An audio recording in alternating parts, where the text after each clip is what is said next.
So in today's lecture, we'll start from spectrum. We'll first calculate the number of spectral lines, and then we'll calculate wavelength or frequency of that corresponding spectral lines also. तो जैसा हमेशा तुम लोग last class में कुछ participate कर रहे थे सारे बच्चे, ऐसा सब बच्चों को पार्टिसिपेट करना भी है ना। यस श्रीराज, यश, अदिति, है ना बेटा, सब बच्चों को कम्युनिकेट करना है टीचर के साथ। ठीक है, बढ़िया। So have you heard about spectrum? Spectrum क्या होता है? जी नाम सुना है तुम लोगों ने कि नहीं, कि स्पेक्ट्रम क्या है? 2G स्पेक्ट्रम, 3G स्पेक्ट्रम, ऐसा कुछ नाम सुना है? यस और नो कुछ तो बोलना पड़ेगा तुम लोगों को। No sir. ओके, अभिषेक तुमने, धारा तुमने, चिराग, अमित, मेरा नाम सुना है? स्पेक्ट्रम क्या है? नहीं सर। अच्छा रुको, अभी देखते हैं, शायद तुम लोग थोड़ा क्या पहले पढ़ा है। सो यू कैन से first will define spectrum only. So it is spectrum. Spectrum is, you can say, when electromagnetic radiation, when electromagnetic radiation consists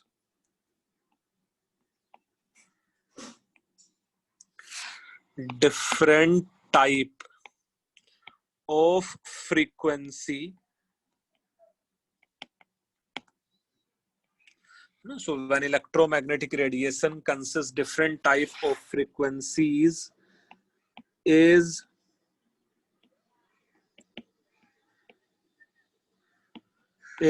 passed through prism. When electromagnetic radiation consists different type of frequencies is passed through prism, it can be divided into, you can say, different frequency bands known as spectrum. I hope class 9th में and 10th में कुछ ऐसा था, prism से white light pass करेंगे तो it can be divided into 7 different frequency bands, VIBGYOR, something like this. हाँ sir. Yes sir. ठीक, चलो जल्दी से सबका डेफिनेशन लिख लो। So when electromagnetic radiation consists different type of frequencies is passed through prism, it can be divided into different frequency bands known as spectrum. Further you can say, let's say it can be divided into 2 categories. It can be divided into 2 categories. Let's say यहाँ मेरे पास 2 prism में एक example ले लेता हूँ। First one is if normal white light is passed through this, if normal white light is passed through this, do you think it can be divided into 7 different frequency band started from violet, indigo, blue?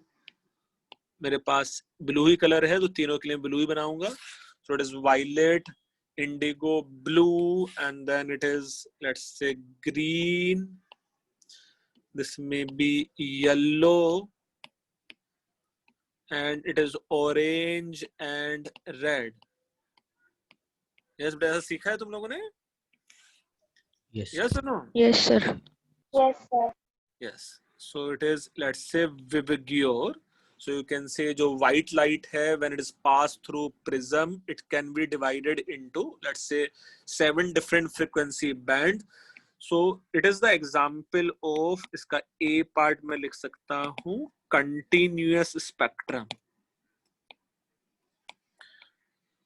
So it is the example of, let's say, continuous spectrum. Similarly, let's say its B part is discontinuous. Its B part is discontinuous spectrum.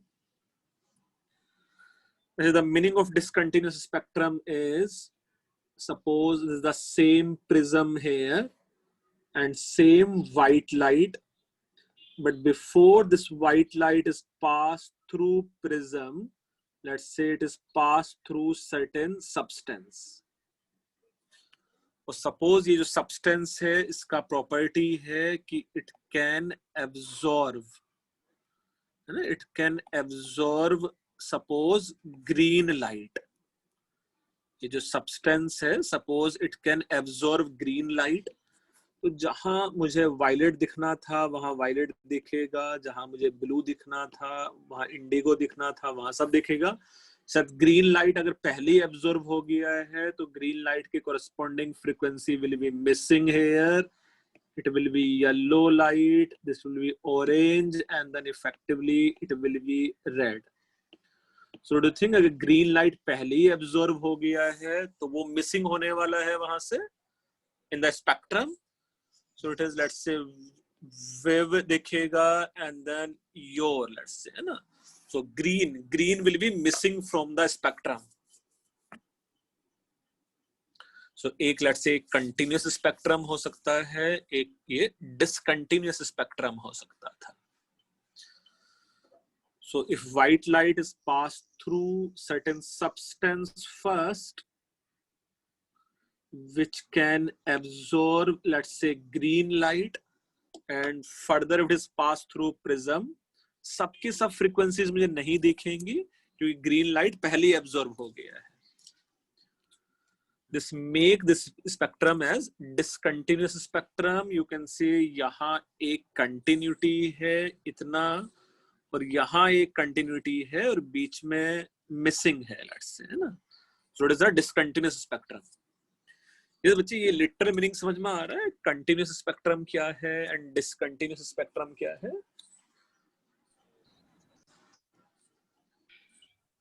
फिर किसी बच्चों को इसमें doubts रहेगा? Yes, हाँ, किसी बच्चों को डाउट्स रहेगा तो पूछना भी है इसमें.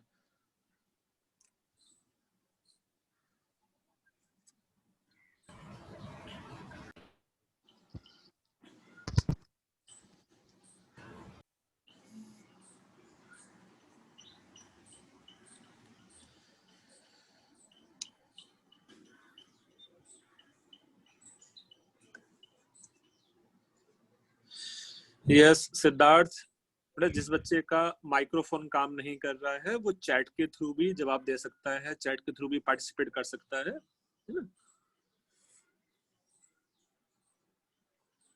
But you have to participate. जैसे चिराग है वो यूजुअली मुझे चैट के थ्रू ही पार्टिसिपेट करता है ना. गौतमी भी है जो चैट के थ्रू ही पार्टिसिपेट कर रही है ना. तो सब बच्चों को करना है बेटा ना. जो समझ में नहीं आ रहा है वो पूछो, इट्स योर पर्सनल ट्यूशन.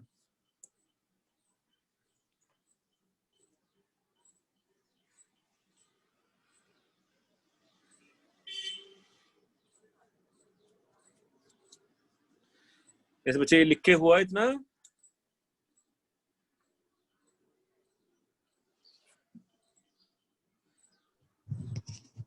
सब बच्चों का लिख के हुआ? कुछ बच्चों का तो हो गया है, मुझे चैट से आंसर आया. Yes, sir. Yes, sir. ठीक, good, very good. Yes, sir. ठीक. सो लेट्स से स्पेक्ट्रम की डेफिनेशन लोगों ने समझ लिया कि ये जो इलेक्ट्रोमैग्नेटिक रेडिएशन था प्रिज्म से पास करने के बाद ये जो डिफरेंट फ्रीक्वेंसीज में डिवाइड हो जाता है उसका नाम स्पेक्ट्रम है. The spectrum can be divided into two category. Yes, देखो हर्ष का मेरे पास क्वेश्चन आया है, सर कोई अगर कलर कोई और कलर एब्जॉर्ब हो जाता तो भी डिसकंटिन्यूस हो जाता. यस हर्ष, अगर देखो येलो एब्जॉर्ब हो जाता तो भी मुझे डिसकंटिन्यूटी दिखाई देता. अगर मेरे पास इंडिगो एब्जॉर्ब हो जाता तो भी मेरे पास डिसकंटिन्यूटी दिखाई देता है ना. तो कोई भी अगर एक कलर एब्जॉर्ब हो जाता बीच वाला तो I will have discontinuity in the spectrum. So after this, the definition of spectrum as per this chapter is concerned, here we are more interested in atomic है ना, atomic spectrum. So it is, let's say, atomic spectrum. So atomic spectrum is when electromagnetic radiation comes from bunch of excited atoms. When electromagnetic radiation comes from bunch of excited atoms is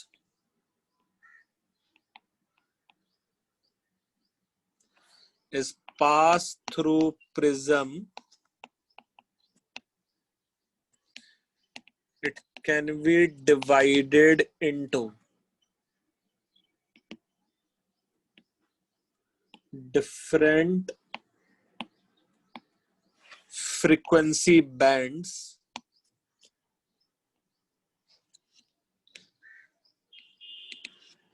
तो atomic spectrum means अगर वो electromagnetic radiation जो हम लोग prism से पास करने वाले हैं वो अगर बंच ऑफ एक्साइटेड एटम से आया होगा. So what is the meaning of excited atoms? ये लास्ट क्लास हम लोग समझ भी रहे थे. When electron is not present in their ground state, है ना, जब इलेक्ट्रॉन अपने ग्राउंड स्टेट में प्रेजेंट नहीं है तो उसका नाम एक्साइटेड स्टेट है. Yes, is it clear?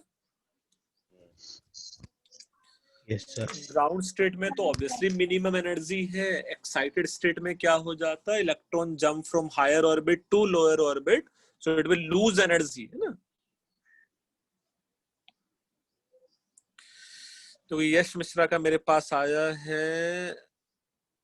Usually जो सब्सटेंस ग्रीन कलर एब्जॉर्ब करता है वो मुझे रेड कलर का दिखता है, और जो रेड कलर एब्जॉर्ब करता है वो मुझे ग्रीन कलर का दिखता है. They are known as complementary colour of each other, है ना.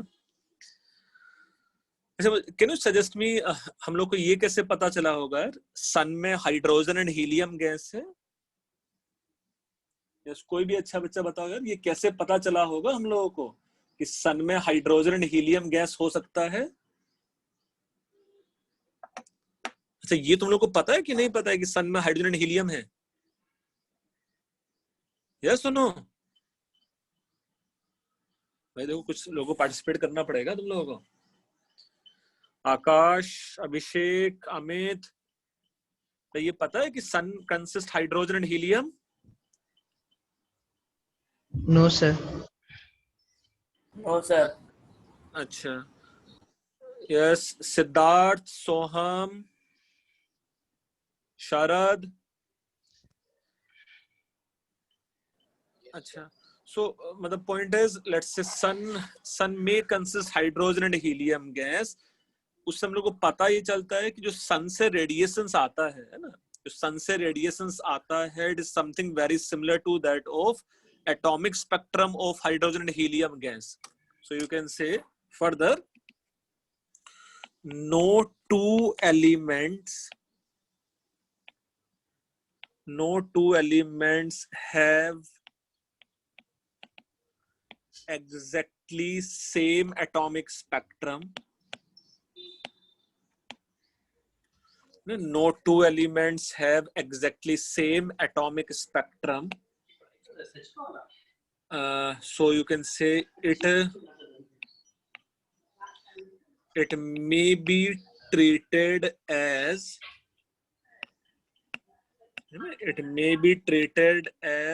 fingerprints.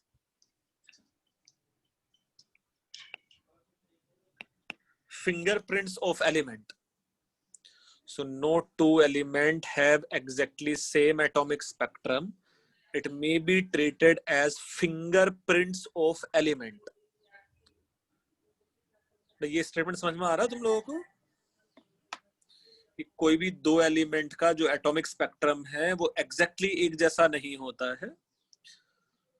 सो सन से जो रेडिएशंस आता है, दिस रेडिएशंस का वेवलेंथ या frequency something very similar to that of hydrogen and helium gas का स्पेक्ट्रम.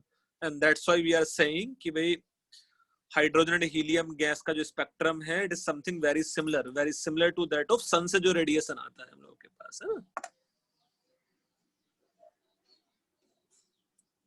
यस बच्चे, लिख के हुआ है sir? Yes, sir.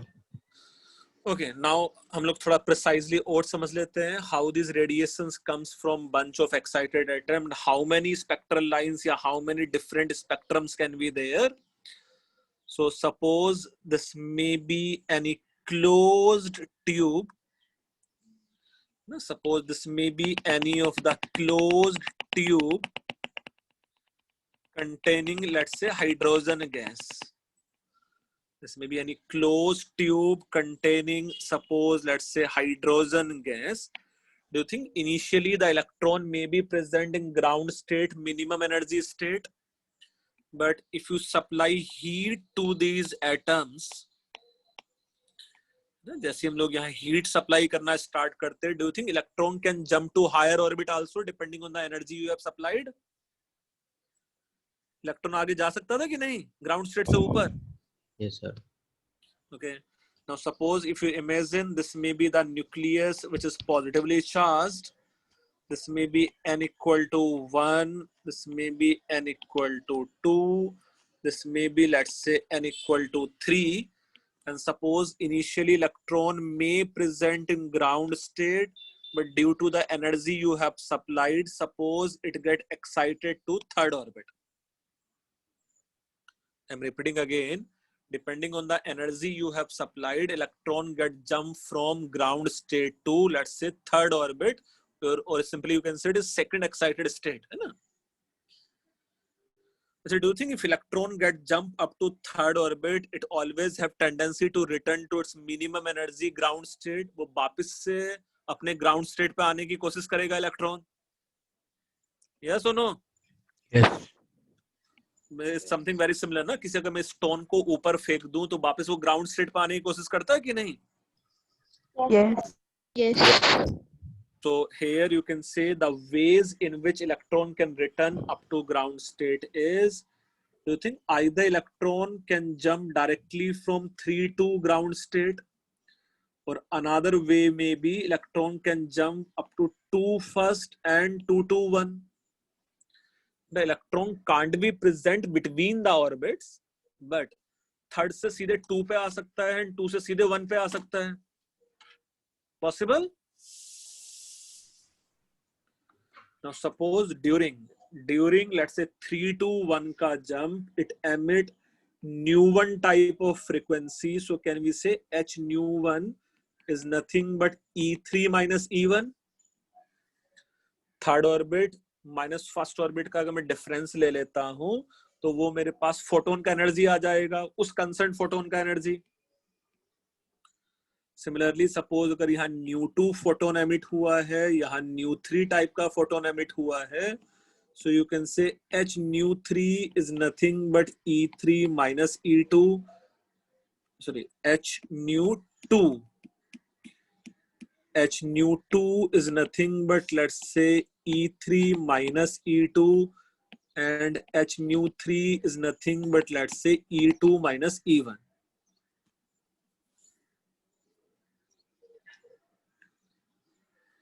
So if electron jump from 3 to 1, you can simply say it is h nu1, 3 से 2 it is h nu2, 2 to 1 you can say it is h nu3, है ना? Now if this electromagnetic radiation which comes from this bunch of excited atoms, do you think this electromagnetic radiation consists how many maximum different type of frequencies? ये जो electromagnetic radiation है जो bunch of excited atom से आया, electromagnetic radiation, do you think it consist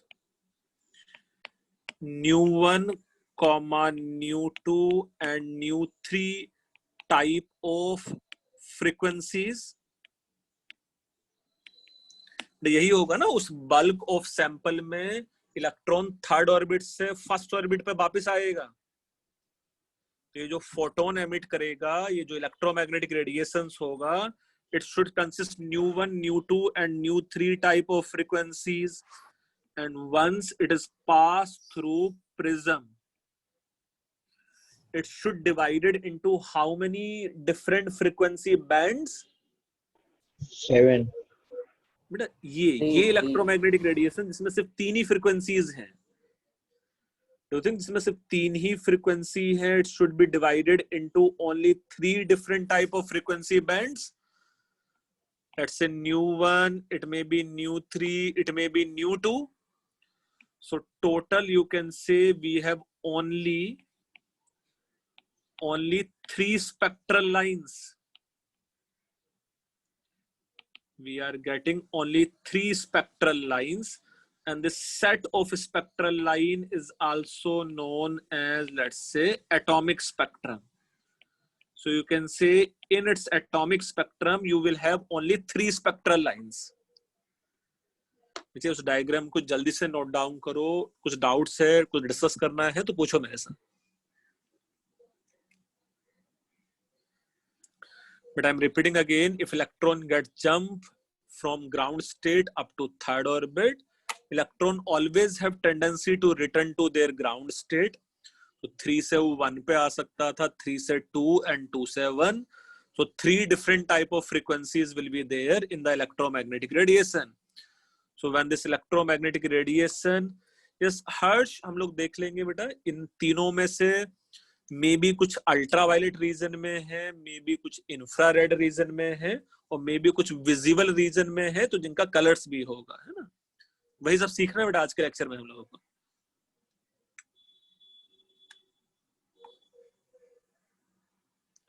ये बेटा किसी और बच्चे को देखो ऐसा कुछ डाउट है? अदिति, धारा, गौतमी, बेटा कुछ डाउट है तुम लोगों को? No, sir. Okay.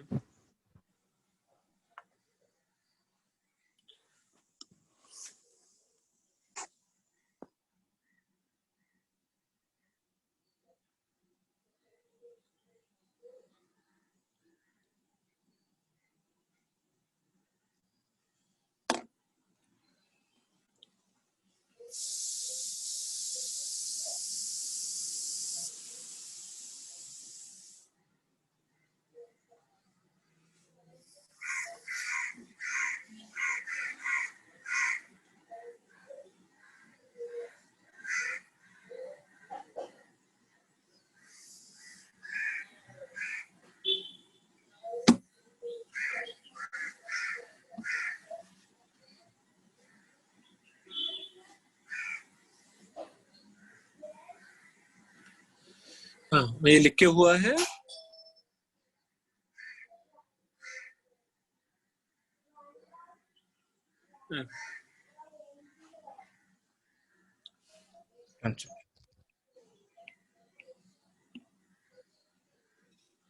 Okay, so next में let's say we'll do one of the question based on this. Question is, if let's say energy is supplied to bunch of hydrogen atom, and if electron get jump up to, you can say, 4th orbit. If electron get jump up to 4th orbit, then find out maximum number of spectral lines in its atomic spectrum.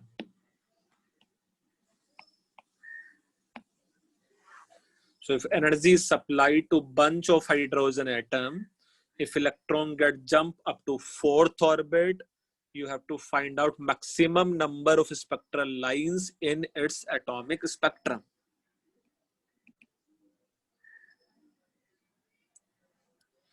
वो समझ में आ रहा था कि third orbit तक jump करने में 3 spectral lines आए थे, एक न्यू 1 के कोरस्पॉन्डिंग, एक न्यू 2 के कोरस्पॉन्डिंग और एक न्यू 3 के कोरस्पॉन्डिंग।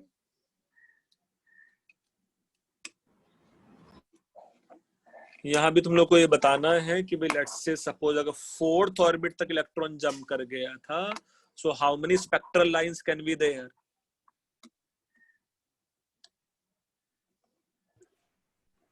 हर्ट्स नहीं बेटा, 4 नहीं है आंसर, सर 6 है आंसर। Very good. ऐसे देखो 6 आंसर कैसे आ सकता था, हम लोग 2 मेथड से यहाँ सीख सकते हैं। Let's say method 1 is, since if electron get jump up to let's say 4th orbit, तो वापिस आने का क्या क्या तरीका है? 4 से इलेक्ट्रॉन डायरेक्टली 1 पे आ जाए। वापिस आने का क्या तरीका है? 4 से पहले 3 आ जाए एंड 3 से 1 आ जाए। और आने का क्या तरीका हो सकता था? लेट्स से 4 से 2 आ जाए, 2 से 1 आ जाए। और भी क्या आने का तरीका हो सकता था? 4 से 3, 3 से 2, 2 से 1 आ जाए। ये सब यही सब पॉसिबिलिटी है ना 4th ऑर्बिट से वापस ग्राउंड स्टेट तक आने के लिए। yes Yes. Now in this transition, suppose it emit new 1 type of frequency. During this it emit new 2 type of frequency and new 3 type of frequency. During this, suppose it emit new 4 type of frequency and new 5 type of frequency. Do you think 4 से 3 हम लोग ने already count कर लिया है क्या? 4 से 3 तो न्यू 2 ही है ना, एंड 2 to 1 न्यू 5 ही है। तो जो मेरे पास एक नया बचा वो 3 से 2 बचा बस, है ना?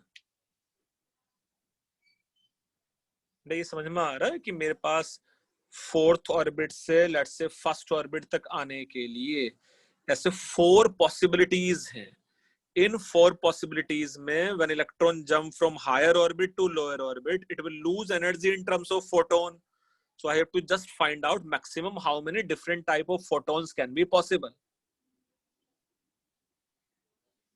अच्छा, ये समझ में आ रहा है क्या है? तो how many different type of photons are there?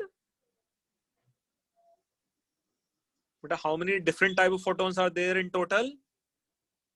Do you think 6 है यहाँ? Yes. 6. So you can say here 6 different types of photons can be radiated. So can we say maximum number of spectral lines? Maximum number of spectral lines. Do you think 6 हो जाता है यहाँ? yes sir Yes. Okay. Now method 2, जिसमें शायद थोड़ा सा और भी आसान है। Method 2 is if electron in bunch of atoms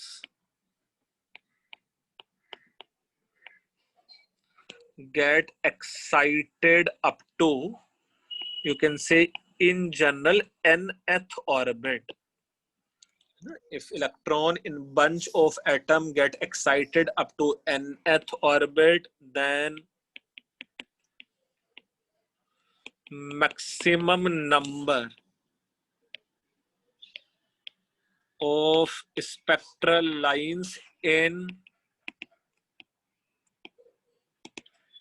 its atomic spectrum should be equal to, you can say, n into n minus 1 divided by 2. If electron in a bunch of atom get excited up to nth orbit, then maximum number of spectral lines in its atomic spectrum equal to n into n minus 1 divided by 2. तो जैसे यहाँ n का क्या value put कर सकते थे हम लोग डायरेक्टली फार्मूले में? 4, तो यहाँ 4 पुट कर दें तो 4 इंटू 4 माइनस 1 डिवाइडेड बाई 2 कितना आ जाता आंसर यहाँ से? 6. यहाँ से 6 आंसर आ जाएगा, ऐसा है ना?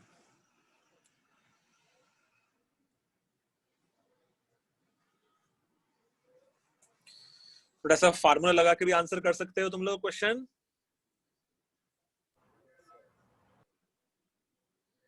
बढ़िया। और भी क्वेश्चंस हम लोग करेंगे अभी इसके बेस पे, 2 और क्वेश्चंस करेंगे तो you will get better idea how we can find out the number of spectral lines.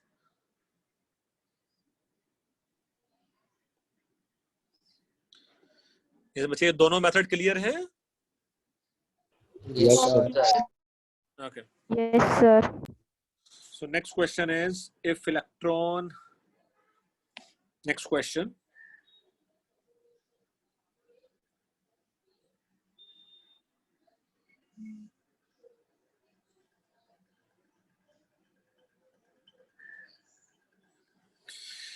question क्या है? If energy is supplied to bunch of hydrogen atom and if electron get jump up to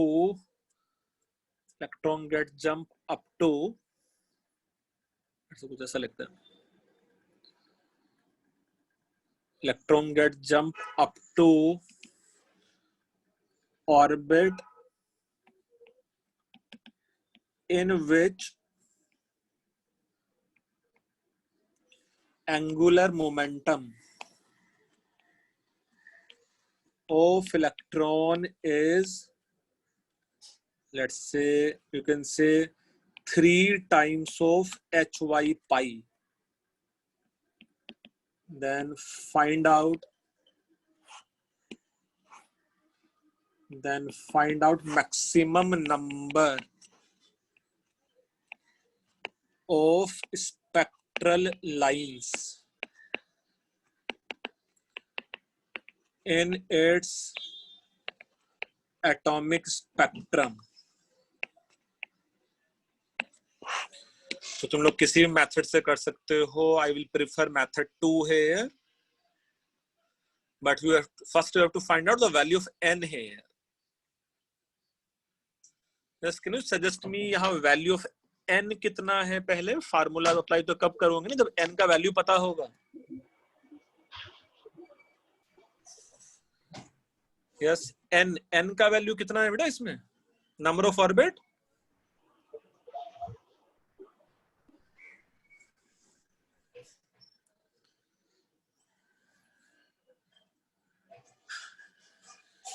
कुछ याद है? Angular momentum का formula क्या होता था? Last lecture में सिर्फ डिस्कस किया था हम लोगों ने।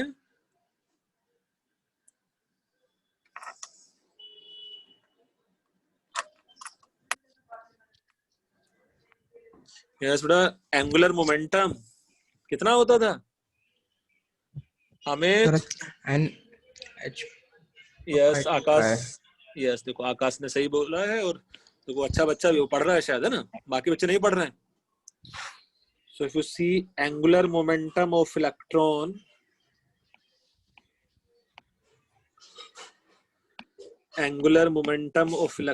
कुछ ऐसा फार्मूला था, ये n times of h divided by 2 pi, and simply you can say n times of h divided by 2 pi should be equal to 3 times of hy pi। ऐसा है कि नहीं? Yes, sir. अच्छा, from here Yes, can we say sir. n का value किसके equal हो जाता है यहाँ से? 6. n का वैल्यू 6 आ जाता। so you can say maximum number of spectral lines should be equal to, do you think ये आ जाता 6 into 6 minus 1 divided by 2? Yes, sir. How many? 15. 15. 15. This will be 15 spectral lines, है ना? Yes.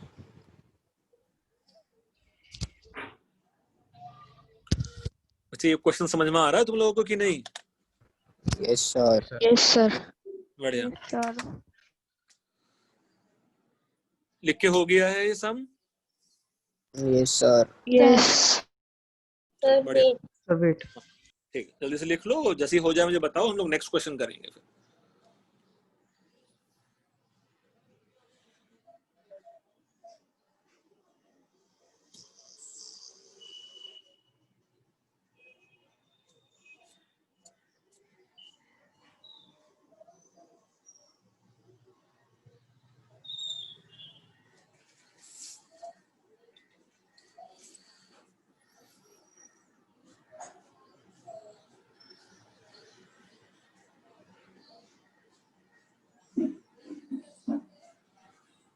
So done. है ना? Okay.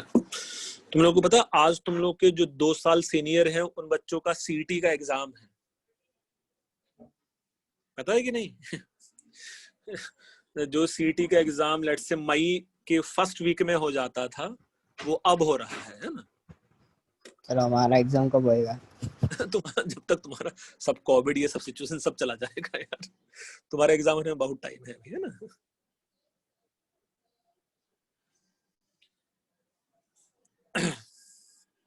ये बच्चे लिख लिया कि नहीं इसना? Yes, Yes, sir. sir. लिख लिया. Sir. हर्ष, कितने चैप्टर आते हैं बेटा? ये देखो, सीटी का सिलेबस भी तुम लोग डाउनलोड कर सकते हो। क्लास 12th का फुल सिलेबस आता है और क्लास 11th के कुछ सेलेक्टिव चैप्टर्स हैं, है ना? But as per your board is concern, 11th और 12th के लगभग सारे ही चैप्टर हम लोग को पढ़ने हैं, है ना? मतलब जैसे फॉर एग्जांपल अगर हम लोग एटॉमिक स्ट्रक्चर नहीं पढ़ते हैं तो केमिकल बॉन्डिंग हम लोग को समझ में नहीं आएगा, और केमिकल बॉन्डिंग नहीं समझेंगे तो जो क्लास 12th का ऑर्गेनिक इनऑर्गेनिक है वो समझ में नहीं आएगा, है ना? तो एज पर सीटी प्रैक्टिस इज कंसर्न, हम लोग उन्हीं चैप्टर का प्रैक्टिस करेंगे जो सीटी के सिलेबस में होंगे इवेंचुअली, है ना? बट पढ़ने हम लोग वो सब चैप्टर भी पढ़ेंगे ना जिनके बेस पे वो सीटी के चैप्टर्स हैं समझने के लिए।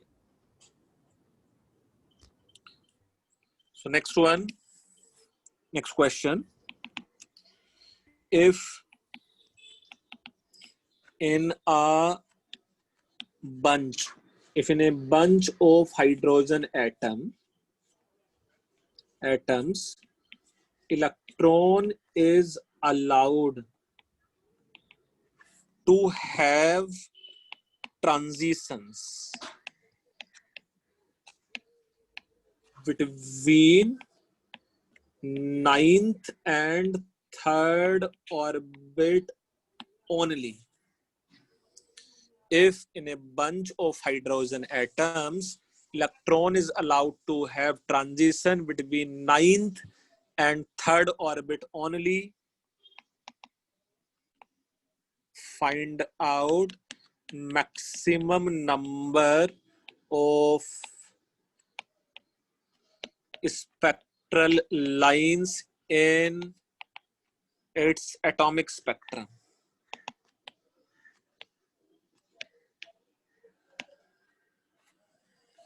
In a bunch of hydrogen atoms, if electron is allowed to have transition between 9th and 3rd orbit only, find out maximum number of spectral lines in its atomic spectrum.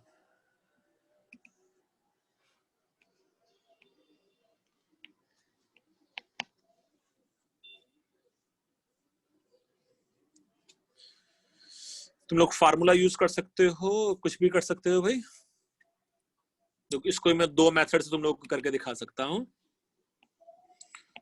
Method 1, here electron is allowed to have transitions between 9 से 3rd orbit only. It means 9 से 8 पे आ सकता था, 8 से 7 पे आ सकता था, and eventually 3.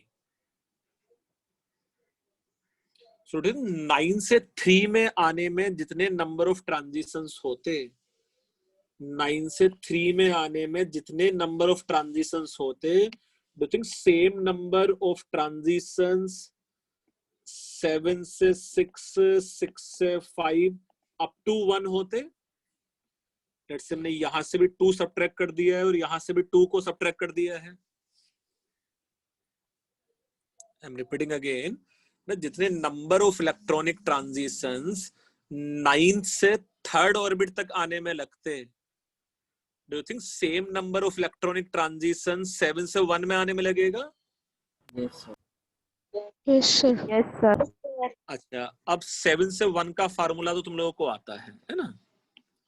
7 से 1 के लिए you can say maximum number of spectral lines should be equal to, कितना हो जाता है फार्मूले के हिसाब से? 7 into 7 minus 1 divided by 2 and comes out to be 21 spectral lines. Yes, sir. बड़े क्लियर है कि नहीं? Yes, sir. अच्छा देखो, मेथड 2 के लिए चाहे तो और भी फार्मूला लिख सकते हैं हम लोग, इन जनरल फार्मूला लिख सकते हैं method 2.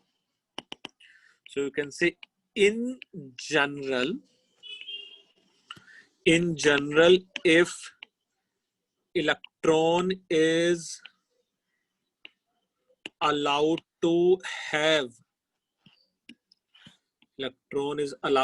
have transitions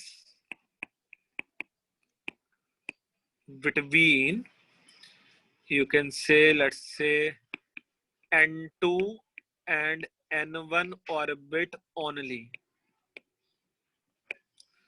In general, if electron is allowed to have transition between n2 and n1 orbit only, then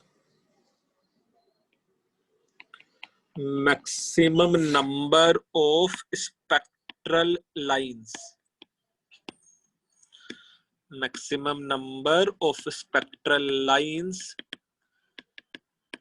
in its spectrum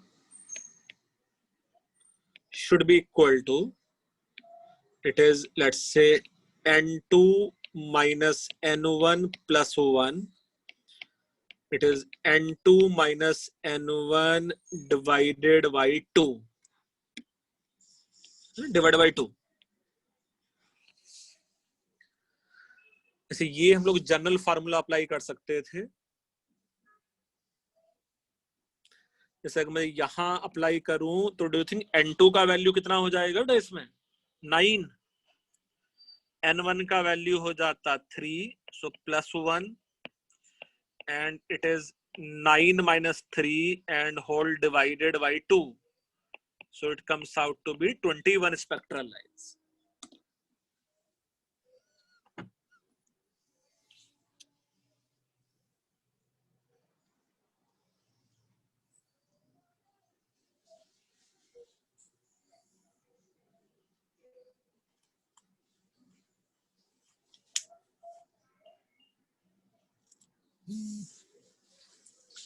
yes बच्चे, ऐसा लिखा है तुम लोगों ने?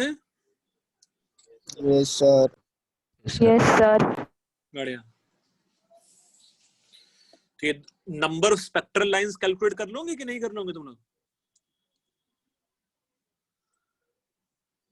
इन दो मतलब कहने के लिए एक ही फार्मूला है. डू यू थिंक ये वाला फार्मूला भी, जो पहला वाला फार्मूला पढ़ा था, वो सेम ही है क्या? इस फार्मूले में बस तुम लोग n1 का वैल्यू 1 पुट कर दो, you will get the same formula, है ना? n1 का वैल्यू यहाँ 1 पुट कर दो तो डू यू थिंक ये बन जाता n2 into n2 minus 1 by 2. Yes, sir. Yes, sir. तो तुम लोगों को बस ये लास्ट वाला ही फार्मूला याद रख सकते हो, उससे भी काम चल जाएगा हम लोगों का. लिख के हो गया है ऐसा? Yes, sir. Yes, sir. Yes, sir. So next topic is, you can say, calculation of wavelength of spectral line. Calculation of wavelength of spectral lines. Here, in general, you can imagine this may be nucleus which is positively charged. Here, this may be first orbit, ground state. Here, it may be second orbit. This may be, let's say, third orbit. So, yeah, in general, हम लोग समझ लेते हैं. In general, let's say, this may be n equal to 1, this may be n equal to 2, 3, 4, and so on. suppose if this orbit is n2 and this orbit is suppose n1, and if electron jump from n2 to n1, if electron jump from n2 to n1, it will radiate electromagnetic radiations of frequency, let's say h nu, of energy equal to h nu.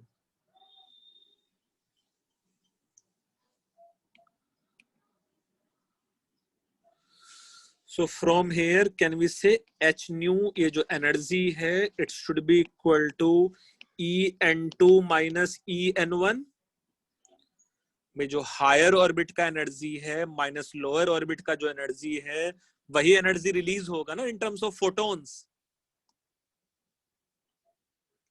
ये सब पढ़ा हुआ है पहले कि नहीं? पढ़ा था हम लोगों ने ये। h nu energy of photon है, where Yes, h sir. is the Planck's Yes, constant, sir. nu Yes, is the sir. frequency. Yes, sir. So from here you can say h nu should be equal to, ये total energy हो जाता -2.18 या 16, let's say precisely, so -2.16 into 10 to the power -18 z square divided by n2 का square minus of -2.16 into 10 to the power -18 z square divided by n1 square, ये आ जाता n1 का energy. ये लास्ट क्लास में डेरिवेशन किया था कि नहीं इसका? Yes, sir. तो कुछ याद है? एनर्जी इतना आ गया था 2.16 into 10 to the power -18 joules. Yes. Yes, Sir. और इलेक्ट्रॉन वोल्ट में कितना आया था? ये जो जूल्स में टर्म लिखा हुआ है, बेटा नोट्स देख के बता सकते हो तुम लोग लास्ट क्लास के। ये जो एनर्जी जूल्स में है, ये इलेक्ट्रॉन वोल्ट में कितना था ये वैल्यू?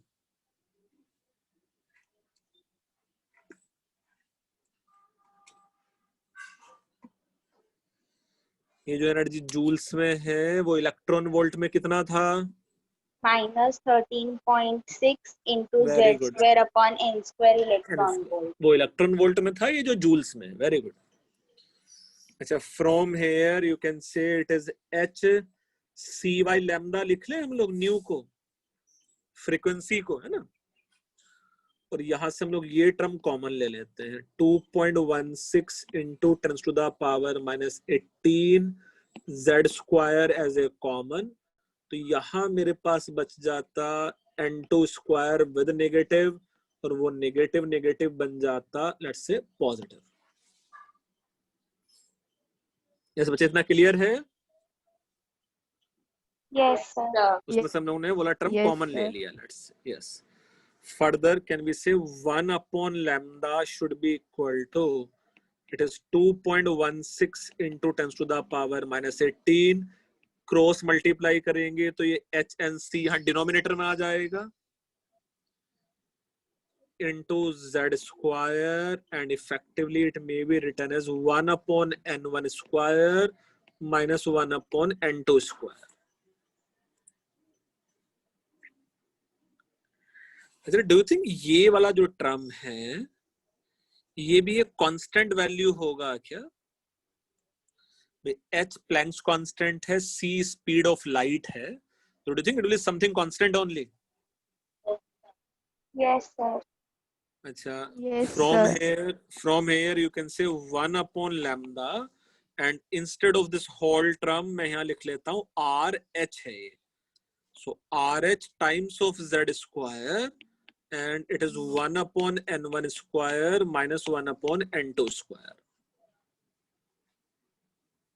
So let's say मैंने इसमें एक टर्म लिख लिया है ये कि ये टर्म RH है। लेट्स से RH क्या, कौन सा टर्म है?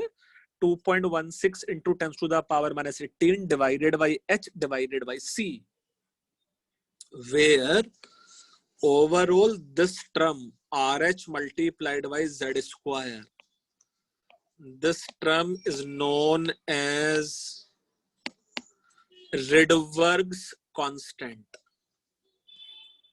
and where ये जो सिर्फ RH है, this RH is nothing but you can say it is Rydberg's constant of hydrogen.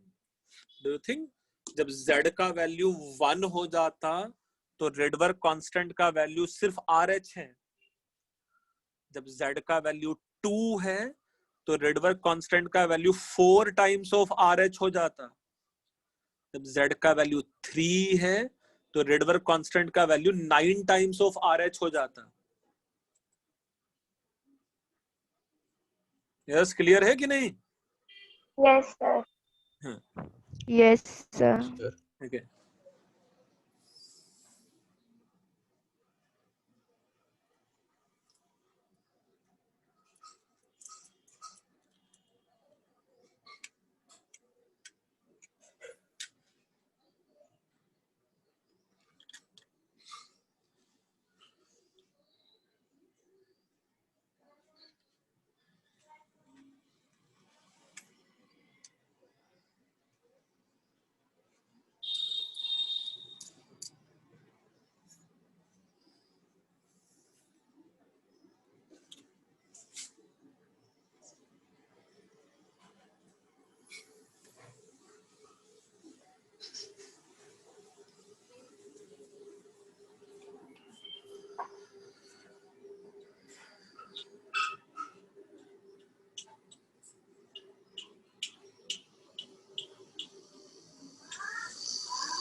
Yes बच्चे, इतना लिखा है तुम लोगों ने कि नहीं? Yes, sir. Yes, sir. Yes, sir. अच्छा, ये जो RH का वैल्यू है, इसका वैल्यू हम लोग लिख लेते हैं और फिर किस टाइप के क्वेश्चंस बनेंगे। जैसे हमेशा मैं कुछ क्वेश्चंस करके दिखा दूं ना चैप्टर के एंड में, है ना, लेक्चर के एंड में, वैसे कुछ क्वेश्चंस भी हम लोग करेंगे, है ना। पहले समझ लेते हैं थोड़ा और। Yes sir. अच्छा, यहाँ जो RH का वैल्यू है, दिस RH का वैल्यू इज लेट्स से 1.09677 पर सेंटीमीटर है, या 1/RH का वैल्यू, बस ये याद रख सकते हो कि ये 912 एंगस्ट्रॉम है RH का वैल्यू। कैसे फाइंड आउट कर लेते हो RH का वैल्यू? ये RH का वैल्यू टेक्निकली बस यही है ना, जो मेरे पास येलो सर्किल में है ना, यहां से आ जाता RH का वैल्यू कैलकुलेशन से, है ना। H का वैल्यू पुट कर देते हैं हम लोग, C का वैल्यू पुट कर देते हैं।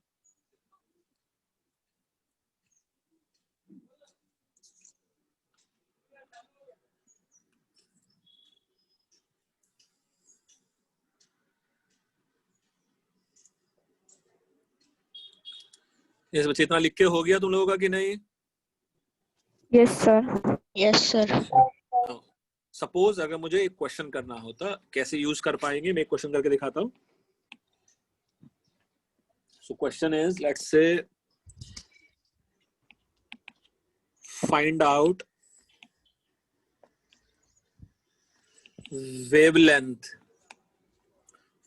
wavelength of spectral line when electron jump from, you can say, 4th orbit to 2nd orbit in the case of, let's say, helium plus. You have to find out wavelength of spectral line when electron jump from 4th orbit to 2nd orbit in the case of helium plus. So obviously मेरे पास जो straightforward formula है अब्जा, it is 1 upon wavelength equal to RH times of Z square, it is 1 upon N1 square minus 1 upon N2 square. कुछ चीजें मैं लिख देता हूँ, कुछ चीजें तुम लोग हेल्प करना। तो मुझे पता है 1 upon lambda should be equal to, let's say it is RH। Z का वैल्यू कितना पुट करना है हीलियम प्लस के लिए? Z का One. Value Z is atomic number बेटा। हीलियम का एटॉमिक नंबर कितना होता है? 2। हाइड्रोजन के बाद हीलियम, इतना आइडिया सब बच्चों को है? Yes, sir. So it is 2, so it is 2 का स्क्वायर टाइम्स ऑफ, कौन से ऑर्बिट से कौन से ऑर्बिट पे जंप किया है electron? Fourth Fourth orbit to to two. second. Fourth orbit second. to so can be से ये आ जाता 2 का स्क्वायर माइनस 4 का स्क्वायर। यस। अच्छा, यहाँ से फर्दर मैं लिख सकता था, देखो, should be equal to RH times of 4, और ये हो जाता 4 और ये हो जाता 16। This can be equal to Rydberg constant times of, ये 1 माइनस 1/4 आएगा कि नहीं? So it is nothing but 3 times of RH/4। From here lambda should be इसका reciprocal 4/3 and reciprocal of Rydberg constant जो आ जाता 4/3 multiplied by reciprocal of Rydberg constant, अभी कहीं पढ़ा था ने 912 एंगस्ट्रॉम है। From here ये 1 चला गया और ये चला गया 304। 304 को 4 से मल्टीप्लाई किया तो ये आ जाता 1216 एंगस्ट्रॉम।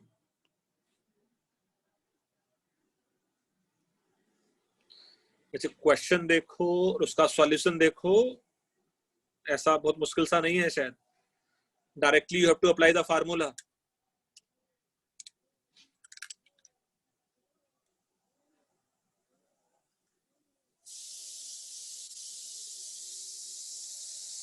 हमें लिख के हुआ है कि नहीं है? No, sir. तो जल्दी से लिख डालो उसको।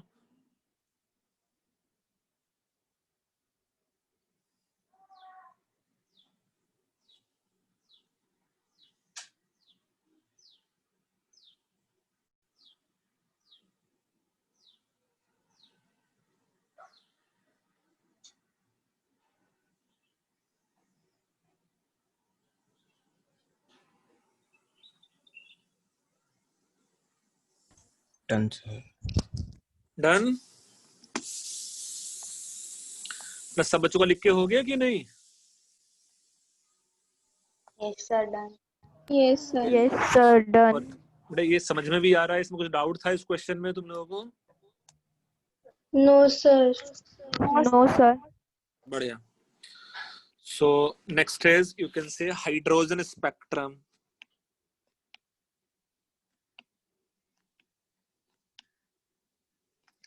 है ना, हाइड्रोजन स्पेक्ट्रम। हाइड्रोजन स्पेक्ट्रम के लिए डू यू थिंक ये फार्मूला बन जाता 1 upon lambda equal to Rydberg constant times of 1 upon N1 square minus 1 upon N2 square. यहाँ तो Z का वैल्यू 1 है, तो यहाँ तो Z का वैल्यू 1 था कि नहीं था? Yes, sir. Yes, sir. Yes. Okay. How many spectral lines will be there in hydrogen spectrum? कितने स्पेक्ट्रल लाइंस होंगे हाइड्रोजन स्पेक्ट्रम में?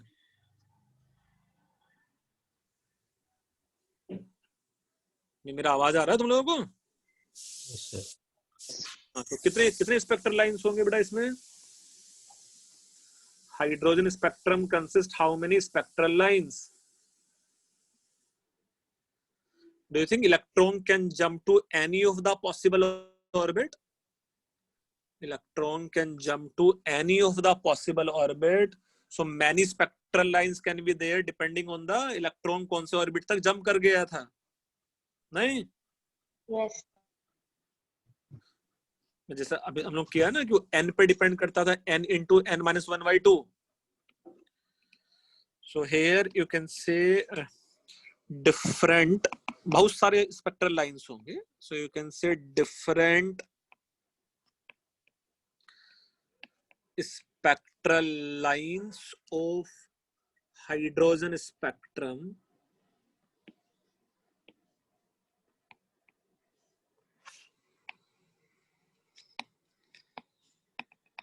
can be divided into, let's say, following categories.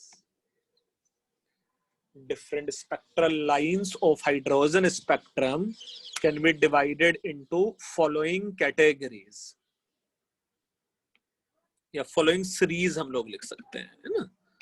Let's say following series.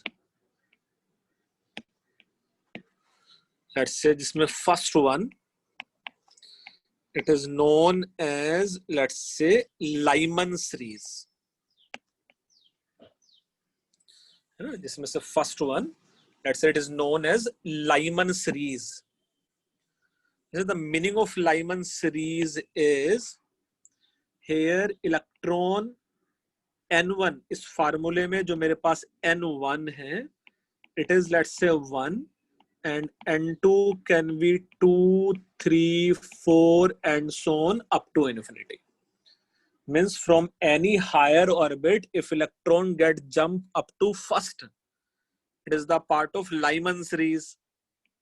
हम लोग थोड़ा और detail में समझ भी लेंगे क्या क्या है इसका मीनिंग. ऐसा ही let's say Balmer series. Balmer series means let's say n1 का वैल्यू यहाँ 2 है, n2 का वैल्यू 2, 3, 4, 5 and so on है. So from any higher orbit, if electron directly jump from higher orbit to 2, it is the part of Balmer series. Similarly, you can say, let's say, Paschen series. Paschen series means from any higher orbit, if electron get jump up to third orbit. Similarly, let's say bracket series, in which n1 का value is 4, n2 का value is 5, 6, 7 and so on. Similarly, you can say it is fund series, where n1 का value is 5, n2 का value 6, 7, 8 and so on. So many more series can be possible. You have to just remember these different series. मैं थोड़ा different series का meaning समझाऊंगा अभी फिर से. Lyman series means from any higher orbit, if electron get directly jump up to first orbit, is the Lyman series. Balmer series means from any higher orbit, if electron directly get jump up to second orbit, it is the part of Balmer series. Paschen series means from any higher orbit, if electron get jump up to third orbit, it is Paschen. Bracket means from any higher orbit directly, let's say fourth orbit पे jump कर गया तो उसका नाम bracket है. From any higher orbit अगर electron 5 पे jump कर गया तो उसका नाम fund series है.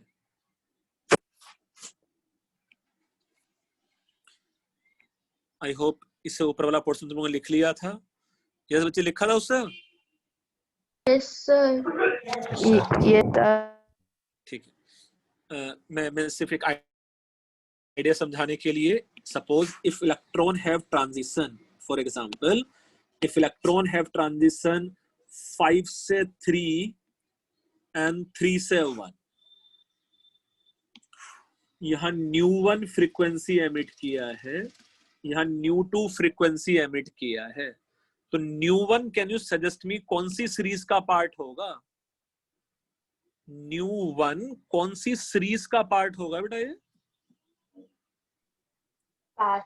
Paschen, very good. यहाँ n इक्वल टू 5 से n इक्वल टू 3 पे आना है इलेक्ट्रॉन को, है ना?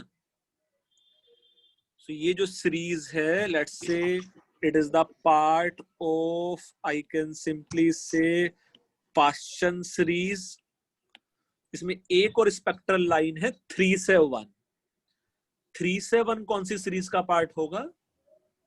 Lyman series. Lyman series. So 3 से 1 it is the part of Lyman series. मुझे ये समझ में आ रहा है कि ये सीरीज में हायर ऑर्बिट से डायरेक्टली 1 है तो ये लाइमन सीरीज है, हायर ऑर्बिट से डायरेक्टली 2 है तो ये बाल्मर सीरीज है, हायर ऑर्बिट से डायरेक्टली 3 है तो ये पाशन सीरीज है, किसी भी हायर ऑर्बिट से डायरेक्टली 4 है तो ब्रैकेट है, किसी भी हायर ऑर्बिट से डायरेक्टली 5 है तो फंड सीरीज है। Is it clear? Yes, sir.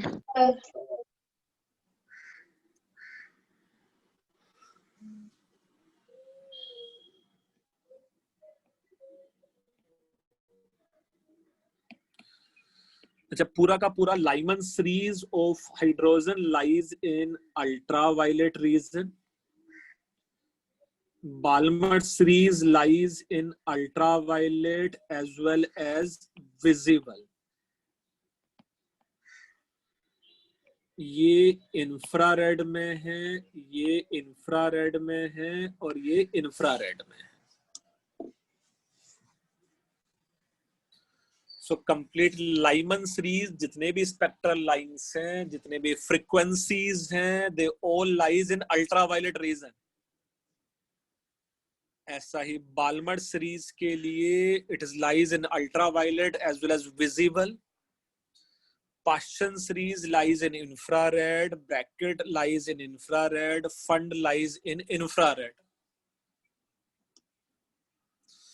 देखो, मैं इसी को रिप्रेजेंट करने का एक दूसरा तरीका भी समझ लेते हैं। अच्छा, इतना लिख लिया था कि नहीं तुम लोगों ने? Yes, sir. ठीक है। So to represent the same thing, let's say मैं एक डायग्राम तुम लोग के साथ देखो शेयर और कर देता हूँ। यस बच्चे, डायग्राम दिख रहा है तुम लोगों को स्क्रीन पे? Yes, sir. So Lyman series means from any higher orbit, let's say 2 से 1 पे आ सकता था, 3 से 1 पे, 4 से 1, 5 से 1, 6 से 1, 7 से 1, 8 से 1, वो सब के सब Lyman series का पार्ट है ना? Same, if electron jump from any higher orbit to second orbit, it is the part of Balmer series. Infrared means if electron jump from any higher orbit to third orbit, it is Paschen series. Any higher orbit to fourth orbit, it is bracket. Any higher orbit up to fifth orbit, it is the fund series. So Lyman lies in ultraviolet, Balmer lies in, simply you can say it is ultraviolet and visible. Paschen, bracket and fund, they all lies in infrared region only. ये बच्चे इस diagram की help से थोड़ा और समझ में आ रहा है क्या है इस स्पेक्ट्रल लाइंस का meaning? Lyman Balmer Paschen series का मीनिंग क्या है?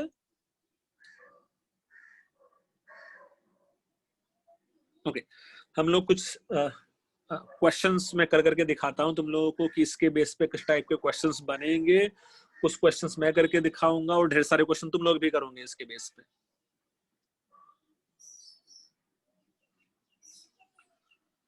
इस पिक्चर को हटा दूं यहां से? Yes. Yes. अच्छा, तुम लोग से सबके साथ वो एक पीडीएफ शेयर्ड है कि नहीं है, basic concept of chemistry? Yes sir है। यस सर है। हाँ, उस पीडीएफ से पढ़ना भी है तुम लोगों को, है ना भाई? ये उसी पीडीएफ का है ना? तो मैं फिर से तुम लोग को ग्रुप पे शेयर कर देता हूँ उसको, जिन बच्चों ने लेट से भी ज्वाइन किया होगा।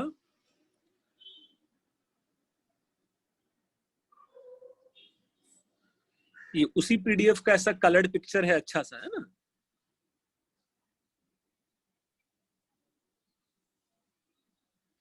देखो तुम लोगों के ग्रुप पे मैंने शेयर भी कर दिया है इसको।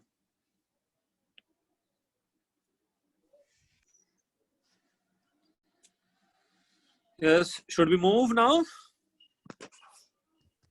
Yes, sir. Okay.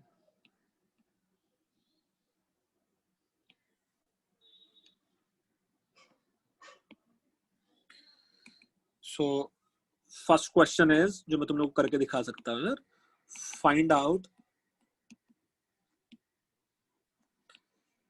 minimum and maximum wavelength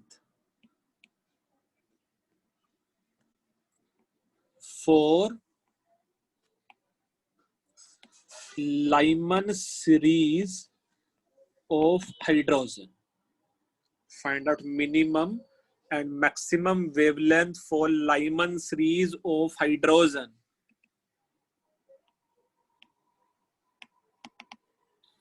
In Lyman series of hydrogen, this may be nucleus which is positively charged. Here it is n equal to 1 first orbit. This may be n equal to 2 second orbit. It is n equal to 3 and so on and so on. ये let's say n tends to infinity orbit. So do you think if electron jump from 2 to 1, या electron jump from 3 to 1, या electron jump from infinity to 1, do you think all these spectral lines will be the part of Lyman series? Yes, sir. Do you think सबके सब Lyman series का part है कि नहीं है? Yes, sir. Yes, sir. अच्छा, Yes, further, yes, further can we say HCy lambda is nothing but energy difference. यही होता है ना, h nu फोटोन का एनर्जी, जो फोटोन का एनर्जी रिलीज्ड होगा वो उतना ही एनर्जी है जितना एनर्जी डिक्रीज हुआ है ना? यस और no? Yes, sir. Okay. Yes, sir. So HCy lambda should be equal to, let's say, delta E. अच्छा, so can we say from here lambda, from here can we say lambda should be inversely proportional to energy difference? जितना ज्यादा energy difference होगा wavelength उतना बड़ा होगा. Clear? yes, sir. Okay, so for lambda, can we say energy gap should be maximum?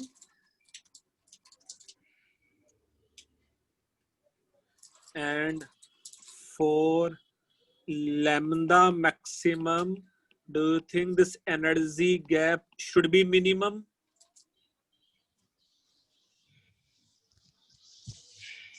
Yes or no? Yes.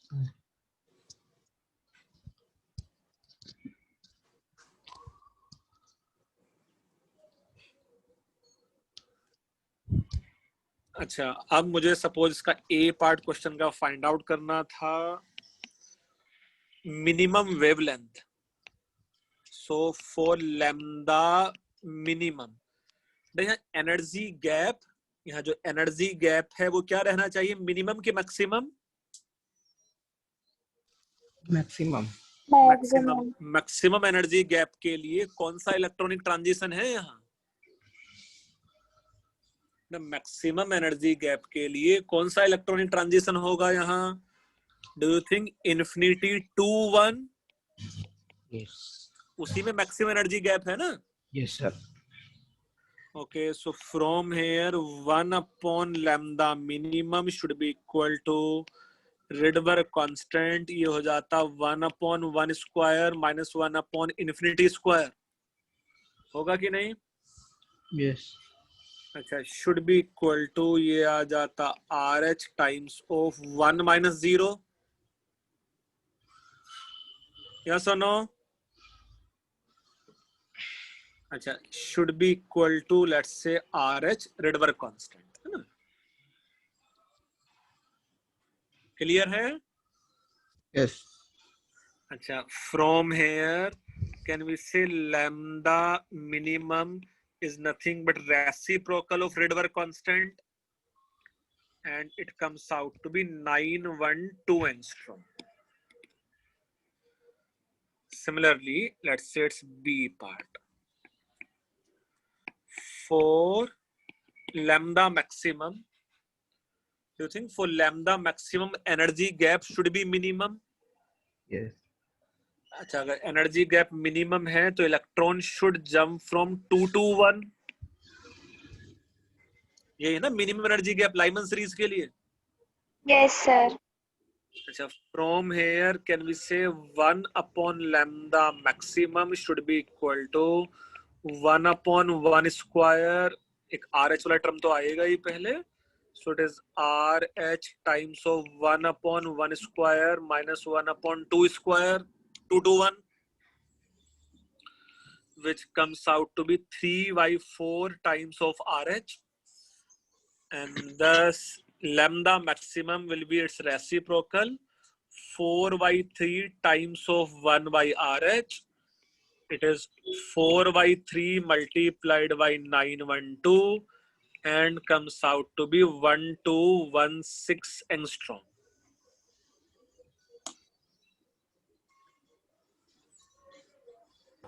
Yes, बच्चे clear है? Yes, sir. Yes, sir. Yes, sir. Yes, sir. Okay.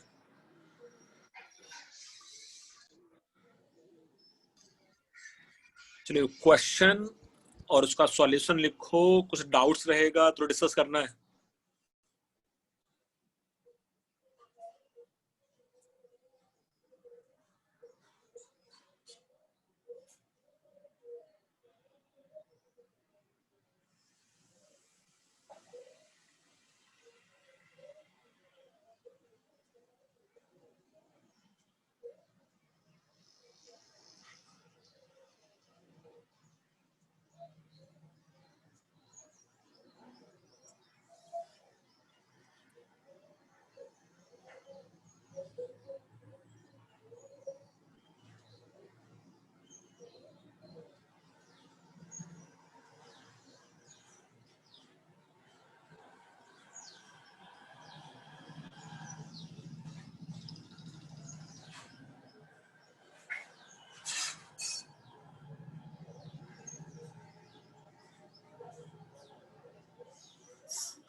Yes बच्चे, ऐसा लिख के हुआ है.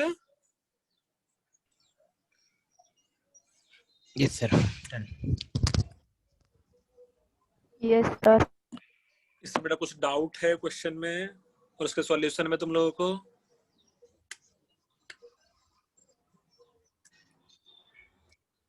वैसे इसके क्वेश्चन में और उसके सॉल्यूशन में कुछ डाउट है? No, sir. No, sir. No, sir. ठीक है, मैं कुछ और समझाता हूँ, फिर एक क्वेश्चन और करके दिखाता हूँ. नेक्स्ट इज, कुछ और भी टर्मिनोलॉजी हम लोग यूज कर सकते थे. For example, for let's say Lyman series. For Lyman series, if electron jump from 2 to 1, if electron jump from 3 to 1, and so on, if electron jump from infinity to 1. Yes, but 2 to 1 Lyman series का part है, and you can say it is first line of Lyman series. ऐसा लिख सकते थे कि नहीं? SI 3 to 1 is nothing but second line of Lyman series.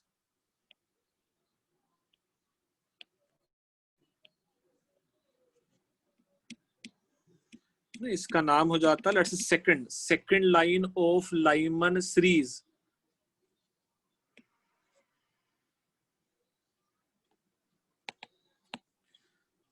अच्छा, 4 to 1 का नाम क्या हो जाता है? ऐसा ही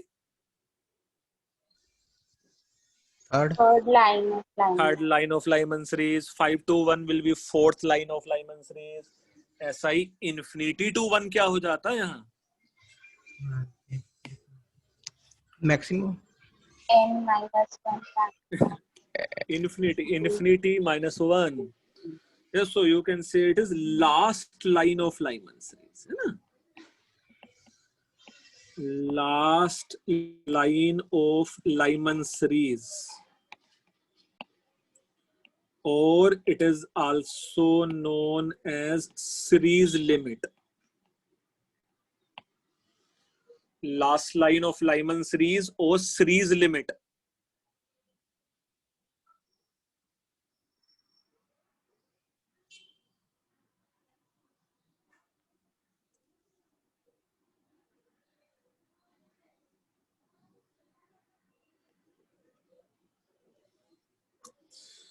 So can you suggest me, अगर यहाँ मेरे पास इलेक्ट्रॉन जंप कर रहा होता 3 से 2 या सपोज 6 से 3 या सपोज 7 से let's say 1, तो इसका नाम क्या होगा? ऐसा 3 to 2 का बाल्मर सीरीज का कौन सा spectral line? First. First line of First line first of line Lyman of series. Balmer series. ठीक है. ऐसा ही सपोज ये वाला जो लाइन है नेक्स्ट वन 6 to 3, ये क्या हो जाता? Parchment series. Parchment. Question series का कौन सा लाइन? First line. फर्स्ट. नहीं भी फर्स्ट तो 4 से 3 रहेगा इसमें. Third line. Third line of Lyman. Third Third line. line. So ये आ जाता third line of Paschen series. और ऐसा ही ये 7 to 1 क्या हो जाता? Sixth line of Lyman. सो ये Lyman series का. Sixth line of Lyman series.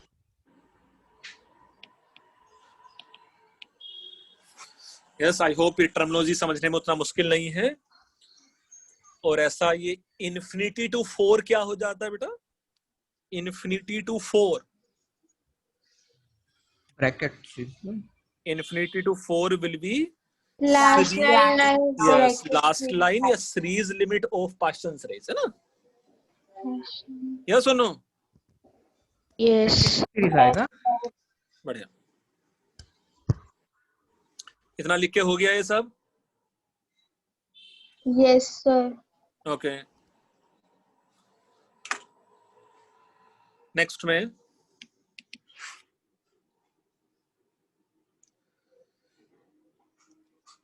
Let's see, यहां हम लोग लिख सकते थे आसान सा एक क्वेश्चन.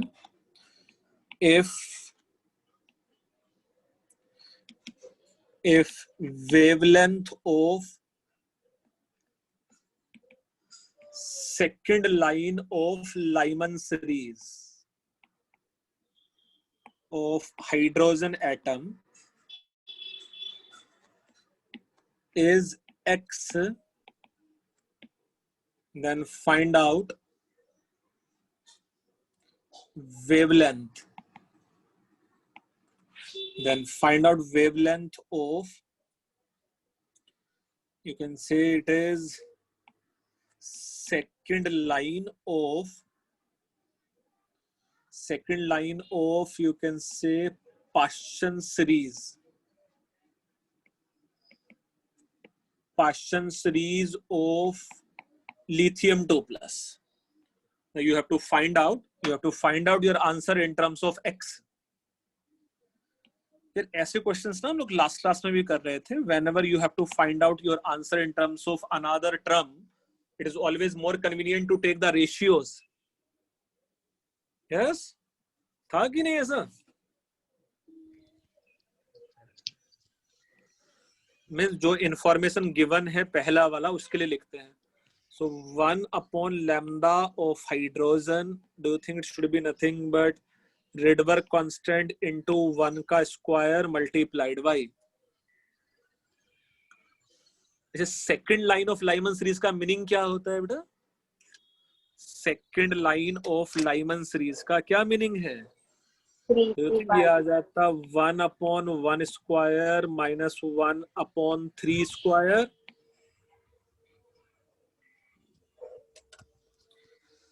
Do you think ये आ जाता 1/1 square minus 1/3 square? Yes, sir. Yes, sir. यही ना second line of Lyman series. अच्छा, from here you can say it is nothing but RH multiplied by 8/9। लिख पाऊंगे ऐसा कि नहीं? 1/1 square minus 1/3 square.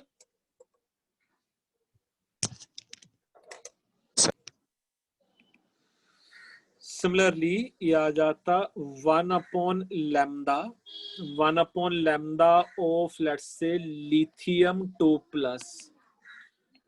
Do you think ये हो जाता RH मल्टीप्लाइड बाई 3 का स्क्वायर। RH मल्टीप्लाइड बाई 3 का square. Second line of Paschen series का मीनिंग क्या है? 1/2 1, 2. minus 1/2. मतलब इलेक्ट्रॉन कहां से कहां जंप करेगा second line of Paschen series के लिए? 4th orbit to 7th. मतलब 5th ऑर्बिट से 3rd orbit. Second Yes, line sir. Of Paschen series है ना? Yes. तो ये Yes, आ sir. जाता 1/3 square minus let's say 1/5 square है ना? Yes. Yes, sir. Yes. Yes, Okay. sir. तो ये वाला टर्म मेरे पास आ जाता, देखो यहाँ हम लोग एलसीएम ले लेते हैं। 9 times of RH multiplied by, ये आ जाता 9 multiplied by 25 and 25 minus 9। I hope वो सब कैलकुलेशन कर लेते हो तुम लोग। 1/9 माइनस 1/25 बनेगा वो, है ना? In which let's say this 9 and 9 will cancelled out, और यहाँ मुझे टर्म बन जा रहा है RH times of, do you think 16 divided by 25 बनेगा यहाँ? या सुनो, Yes, sir. अब ये रेशियो ले ले।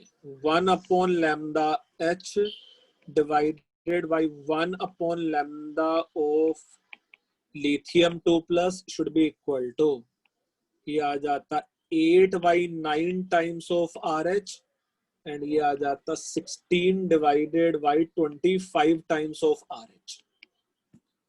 Do you think RH and RH will cancelled out? Should be equal to, ये आ जाता 8/9 एंड डू यू थिंक ये आ जाता 25/16? यहाँ से ये 2 टाइम चला गया और ये आ गया मेरे पास 25/18। यहाँ से मेरे पास ये बन जाता lambda of lithium 2+ divided by lambda of hydrogen is nothing but 25/18, and from here lambda of lithium 2+ is 25/18 times of x.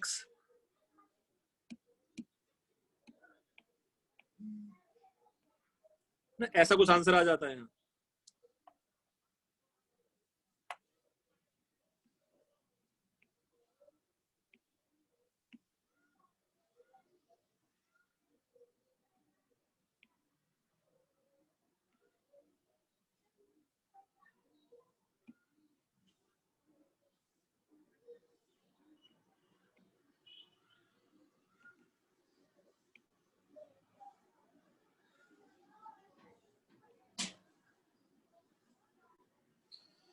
मेरे बच्चे इस क्वेश्चन में कुछ डाउट है?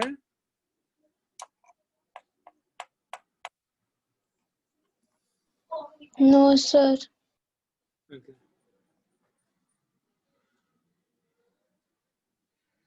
आज के लेक्चर में कुछ डाउट है तुम लोगों को? पहले फिर हम लोग कुछ क्वेश्चंस करना स्टार्ट करेंगे इसके बेस पे।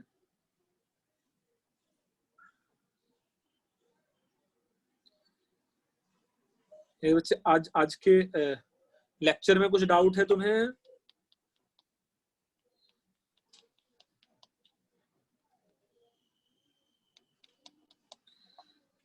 यस बेटा, कुछ भी डाउट्स हो तो पूछ सकते हो तुम लोग। गौतमी, केनी को कुछ डाउट नहीं है, बाकी किसी और बच्चे का रेस्पॉन्स मेरे पास नहीं आया है अभी तक। No sir. चिराग को sir. कोई डाउट नहीं हो रहा है। ठीक है, चलो मुझे कुछ क्वेश्चंस तुम लोग अभी No, करके sir. ठीक है, 1 मिनट रुको।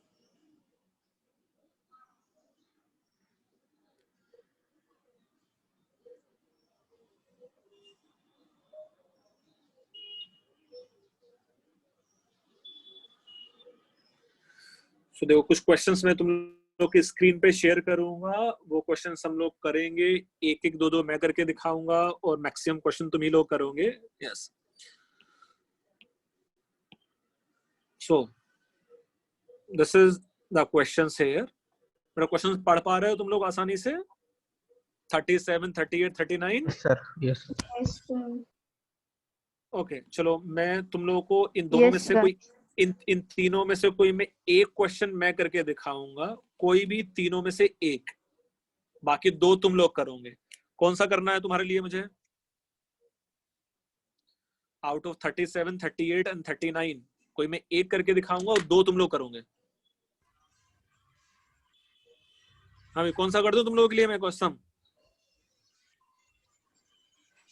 सर आपको जो इजी लगे वो करो। जो मुझे इजी लगे वो मैं कर दूं। हाँ चलो, 37 मैं फिर 39 करूंगा। 39 में तुम लोग के लिए कर देता हूँ। 39, find the value of wave number. बड़े, वेव नंबर क्या होता है? रेसिप्रोकल ऑफ वेवलेंथ ही होता है ना।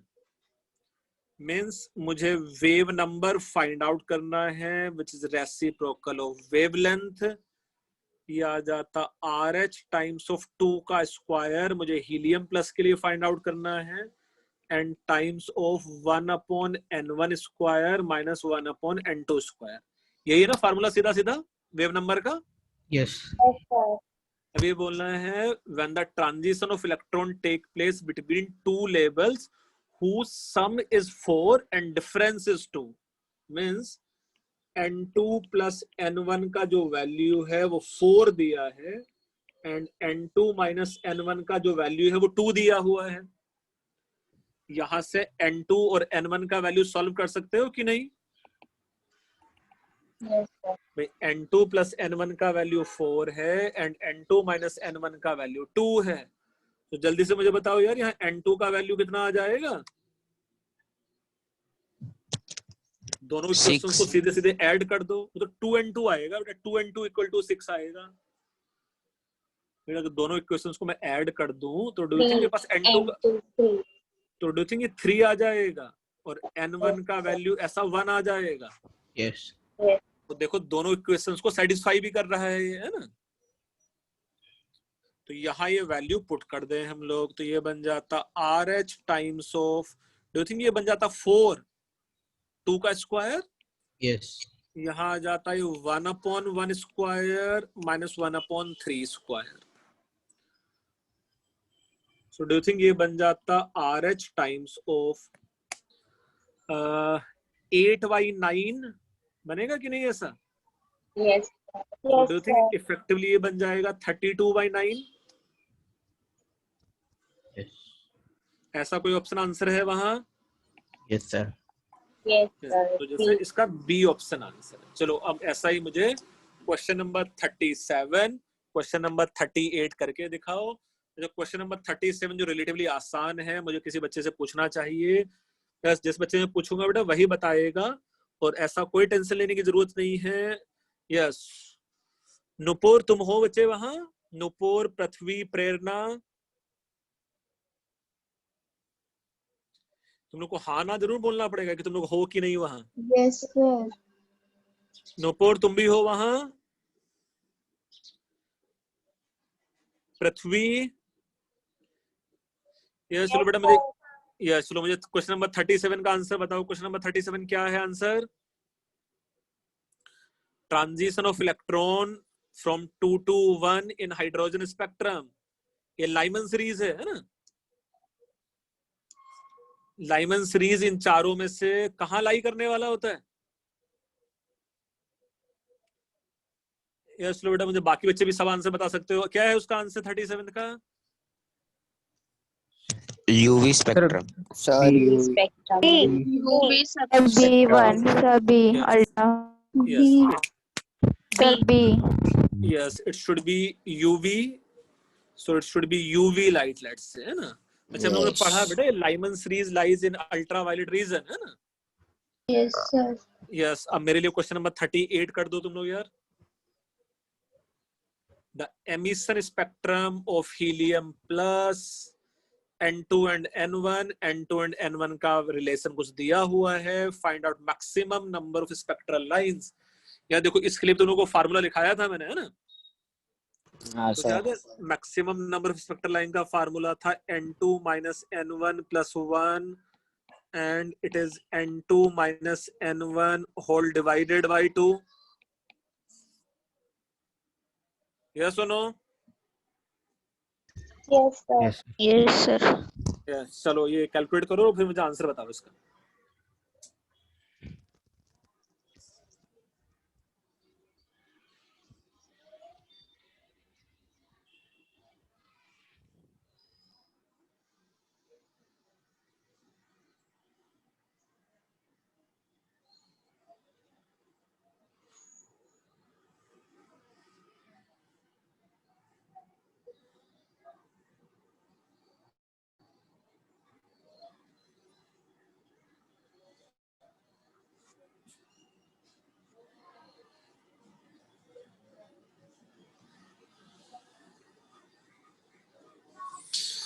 ये थोड़ा क्वेश्चन नंबर 38 में सब कुछ तो मैंने कर ही दिया है, बस तुम लोग को आंसर बताना है उसका.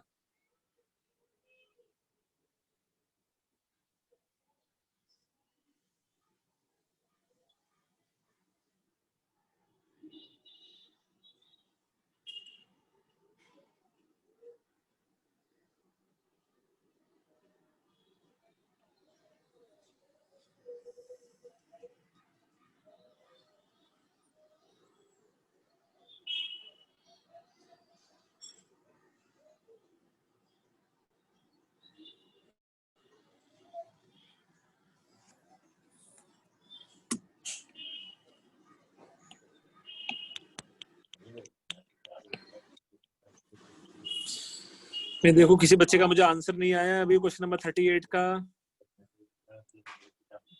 यस, एल्विस ने मुझे आंसर बताया है. मतलब दो इक्वेशन है, दो वेरिएबल हैं. अगर मैं सीधे सीधे दोनों इक्वेशंस को ऐड कर दूंगा तो मुझे N2 का वैल्यू मिल जाएगा. दोनों इक्वेशंस को अगर मैं सीधे सीधे ऐड कर दूंगा तो मुझे देखो N2 का वैल्यू मिल जाएगा. कितना आ रहा है बेटा N2 का वैल्यू यहां से? 6. So N2 का वैल्यू आ रहा है 6 और N1 का वैल्यू कितना आ रहा है यहाँ से? 2. यस, so N2 का वैल्यू यहाँ से 6 आ गया, N1 का वैल्यू यहाँ से 2 आ गया. अब N2 and N1 से यहाँ से नो सॉल्व कर सकते हैं. अब जा N2 and N1 का वैल्यू यहाँ पुट कर दो.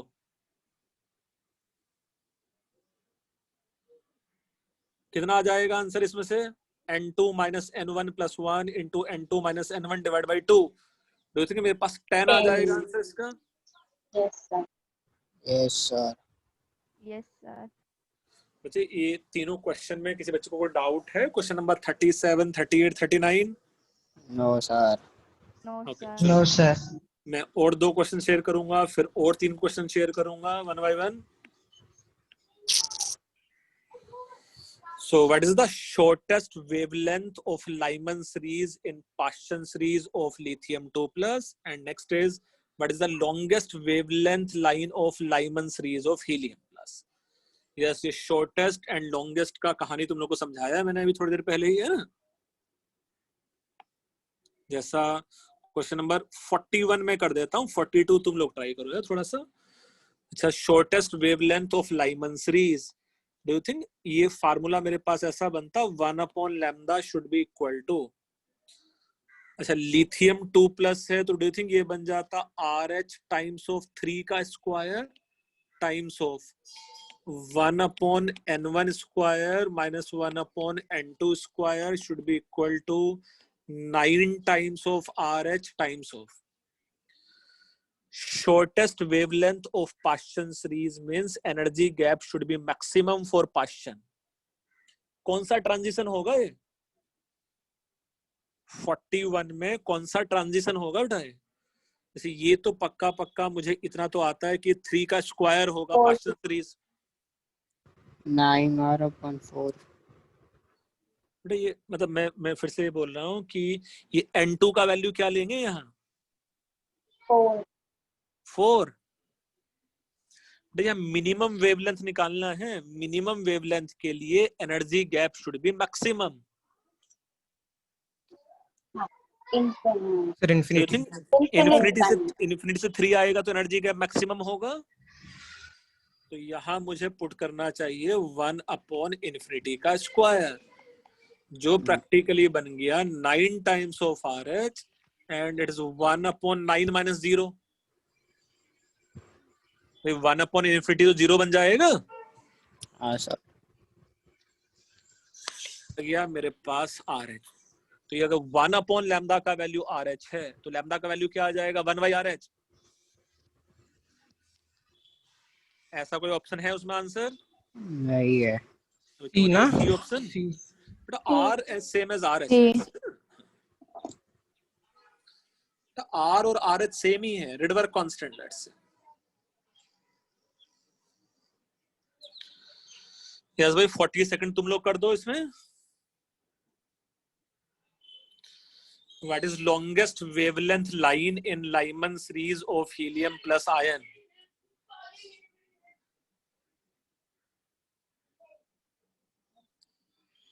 जो पृथ्वी ने मुझे एक आंसर तो बताया है, शायद उसका आंसर सही भी हो। Longest wavelength line of let's say Lyman series.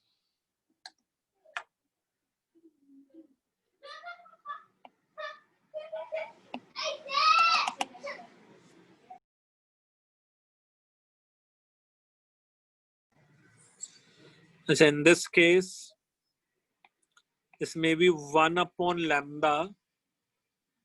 Yes, धारा का आंसर भी सेम ही आ रहा है जो पृथ्वी का आंसर आया था, तो मोस्ट प्रोबेबली शायद वो आंसर सही भी हो। शुड बी इक्वल टू, ये आ जाता है Rydberg constant times of 2 square in the case of helium plus longest wavelength of Lyman series means ये तो आ जाता पक्का 1 upon 1 स्क्वायर। And do you think longest wavelength means minimum energy gap? Minimum energy gap के लिए it should be 2 से 1. From here it is RH multiplied by 4 और ये आ जाता 3/4. So it is 3 times of RH. Yes, and thus lambda should be nothing but let's say reciprocal of 3RH and this B option should be your answer. Yes भाई, थोड़ा थोड़ा समझ में आ रहा है क्या है क्वेश्चंस? yes sir. ठीक है, चलो मैं और 3 क्वेश्चन करके दिखाता हूँ, शायद उसके बाद एकदम ही फंडा क्लियर हो जाए तुम लोगों का। क्वेश्चन दिखाई दे रहा है बोर्ड पे? Yes. Okay, if you see question number 47, the emission spectrum are observed by consequence of transition of electron from higher energy state to ground state in the case of lithium 2+ ion. 6 different type of photons are observed during the emission spectrum. What is the excited state of lithium 2+ ion? So from here, can we say in this case, n into n-1 divided by 2, यही formula होता था number of spectral lines का? Yes sir. अच्छा, ये किसके equal है? कितने maximum different type of spectral lines या फोटॉन्स थे? 6. ये 6 थे। सो डू यू थिंक यहां से फार्मूला अप्लाई करते इस समय ये n square minus n should be equal to 12? Yes. ऐसा फैक्टराइजेशन करना आता है, इसको मैं लिख लूंगा n2 minus let's say 4n plus 3n minus 12 equal to 0. और यहाँ से n कॉमन ले लेंगे तो ये n-4, और यहाँ हम लोग 3 कॉमन ले लेंगे तो n-4 इक्वल टू 0। ये कुछ 10th क्लास में 9th-10th में सीखा होगा ना ऐसा। Yes, sir. Yes, sir. तो ये आ जाता n-4 and n+3 equal to 0। तो यहाँ से मेरे पास आ गया n का वैल्यू 4 एंड n का वैल्यू -3। तो n का वैल्यू नेगेटिव में लेंगे कि पॉजिटिव में लेंगे? Positive. पॉजिटिव। तो ये मेरे पास 4th ऑर्बिट है ना।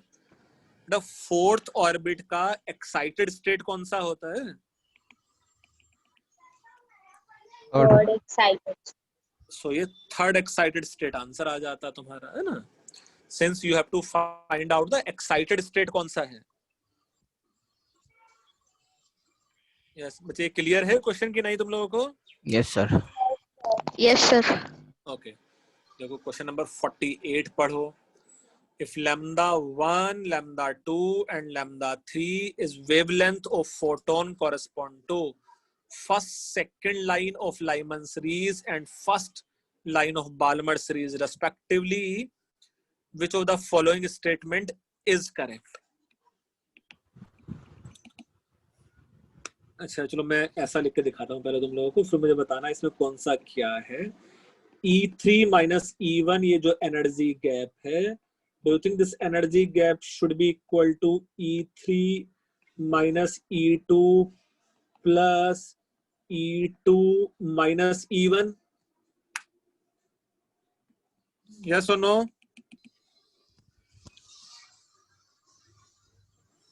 Yes, sir.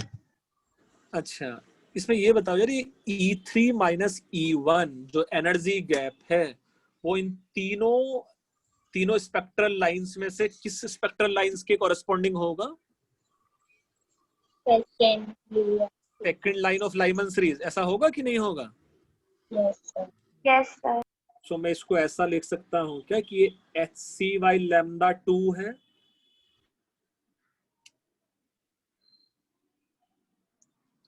E3 minus E2 किसके कॉरेस्पॉन्डिंग होगा? First line of Balmer. Lyman series. First line of Balmer series. Do you think इस क्वेश्चन में ये HC/, λ3 है? λ3 गिवन है उसका वेवलेंथ। Yes. अच्छा प्लस डू यू थिंक ये टर्म ऑटोमेटिकली HC/, λ1 है?